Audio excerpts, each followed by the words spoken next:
Kana dhufe gara dire dhawaadhaa hoggaan dhufu makiinaa fe'inaa gubbattiin dhufe dhokadhe. Tiranspoortiin kafallee jechuu gaafasuma kan hin baadiyyaa daldala xiqqoo shaaxirummaan hin qaba. Tiranspoortiin alattiin dhufe akkasitti hoggaa inni makiinaa dhaabu'anis dhab je'eetiin irraa bu'ee nuti nam lama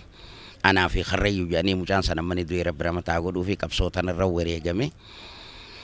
dhufnee oggaa dhufnu ijoollee teenyaatiitu Taayiwaan keessaa dukkaana qabdu jirti ammani du'ee Shamsuddin ilmi Maamuu Baashaadhaan mooni jira karaa Adaamaa kana galee investara uummatu jaara ta'eeti isaan kana bira dhufne isaan kana wal mari'anne kophee sharaadhaa taasii kursoo qabdu takka beektaa ta'a jooytu kophee saniiniin dhufee oggaa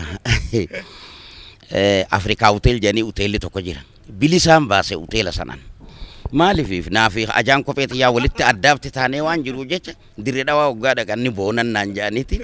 miila lafaan tumaadha akkana godhaa buna dhugee buna ajajadhe namni ol seenu mindinno migamaa hoggaa jaan ani gamaan laalan beeku afaan amaaraa mindinno mishattoo hoggaa jaan shittoo maqaa dhawaniin see hin beeku tana hundaan namni buna ajajate hawaa ajajate hundi lakkiseetuma ajaa kopheeti yaatiif hoteela bilisaan baasee jechuudha. Akka laafatti magaalaa keessa magaalatti hin dabalamne jechuu kiyyaaf hin jaa